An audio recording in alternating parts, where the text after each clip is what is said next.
রাতের অন্ধকারে পাচারের আগে উদ্ধার হলো ঘোড়া। ঘটনায় চাঞ্চল্য ছড়িয়েছে গঙ্গারামপুরে। ঘোড়াটি বর্তমানে কেমন আছে, দিল্লি থেকে সেই বিষয়ে খোঁজ খবর নিলেন প্রাক্তন সাংসদ মানেকা গান্ধী। ঘোড়াটিকে নিরাপদে রাখতে তৎপর হয়েছে পুলিশ ও ব্লক প্রশাসন, কিন্তু ঘোড়াটি কোথায় থাকবে তা নিয়ে নির্দিষ্ট কোনো জায়গা ঠিক না হওয়ায় শুরু হয়েছে জোর জল্পনা। জানা গিয়েছে, বুধবার গভীর রাতে গঙ্গারামপুর থানার মহারাজপুর পাটন এলাকায় এক ব্যক্তি একটি ঘোড়া নিয়ে উদ্দেশ্যহীনভাবে ঘোরাঘুরি করছিল। ঘোড়ার আওয়াজ পেতে স্থানীয় মানুষজন ঘর থেকে বেরিয়ে আসেন।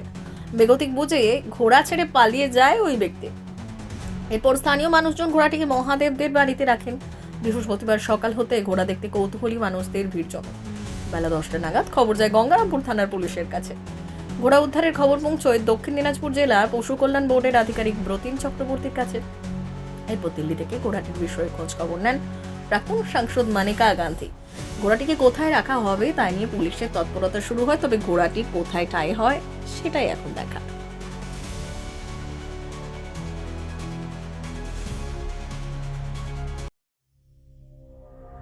সংবাদটি নিবেদন করছেন স্বস্তিলোক উৎসব ভবন, গঙ্গারামপুর, দক্ষিণ দিনাজপুর। এইবার পার্টির লোক আসছিল, আসার পর আমি বাড়ি ছিলাম না। আচ্ছা আচ্ছা দাঁড়াও, পার্টির লোক আসছিল, আসার পরে আমি বাড়ি ছিলাম না। তখন আমাকে বলল যে ঘোড়াটা হারাদন্দা বান্ধে ছেড়ে দিস না, ঘোড়াটা আটকায় রেখে দিস, এইবার সন্ধ্যাবেলা লোক আসবে, ঘোড়াটা নিয়ে যাবে। তো তখন আমি বললাম নিয়ে যাবি ভাই, তুই নিয়ে যা, ঝামেলা শেষ, আমি আটকায় রেখে দিই, কিন্তু ঘোড়াটা তুই দেখে আয়, তাও ছুটেও যেতে পারে, কেন আমি তো বাড়িতে নাই, ছুটেও চলে যেতে পারে। তখন ও ঘোড়াটা দেখে গেছে, দেখে যাওয়ার পর বলছে ঠিক আছে তাহলে আটকানো থাক, সন্ধ্যাবেলা লোক আসবে। ইতিমধ্যে আমি বাড়ি আসলাম, আসার পরে খাবো।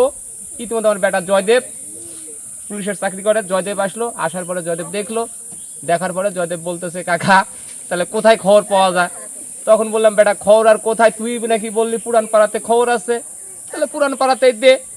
এদিকে খবর নাই, যে না এদিকে কোনো খবর টবর নাই, তাহলে কি করবি তুই ওখানে ব্যবস্থাটা কর, আর না হলে সন্ধ্যাবেলা মেলা লোক থাকবে মহারাজপুরে, আমি মহারাজপুরে নিয়ে যা ছেড়ে দেবো। কিসের জন্য আমি আটকা রেখা জিনিসটাকে কি করবো, কষ্ট করে দিয়ে লাভ নাই, তাহলে সন্ধ্যাবেলা মহারাজপুর নিয়ে ছেড়ে দেবো, এটি আমার বক্তব্য।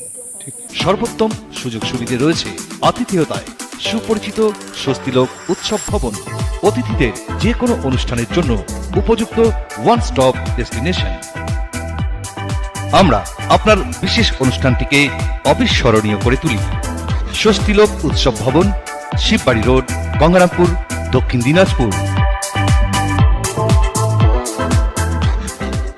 ব্রতিন চক্রবর্তী, আমি অ্যানিম্যাল ওয়েলফেয়ার বোর্ড অফ ইন্ডিয়ার প্রতিনিধি দক্ষিণ দিনাজপুর জেলার। সকালবেলা আমাকে গৌতম সরকার নামে একজন জানায় যে সুখদেবপুর রোডে এক অসাধু গরু ব্যবসায়ী এক ঘোড়াকে আটকে রেখেছে, যে উন্মুক্ত ছিল। তো সাথে সাথে আমি প্রাক্তন সাংসদ মেনকা গান্ধী ম্যামকে কমপ্লেন জানাই, এবং উনি সাথে সাথে অনিরুদ্ধবাবু গঙ্গারামপুর থানার আইসিকে কমপ্লেন করেন, এবং একটা লিখিত কমপ্লেনও ওখানে গঙ্গারামপুর থানায় জমা পড়ে।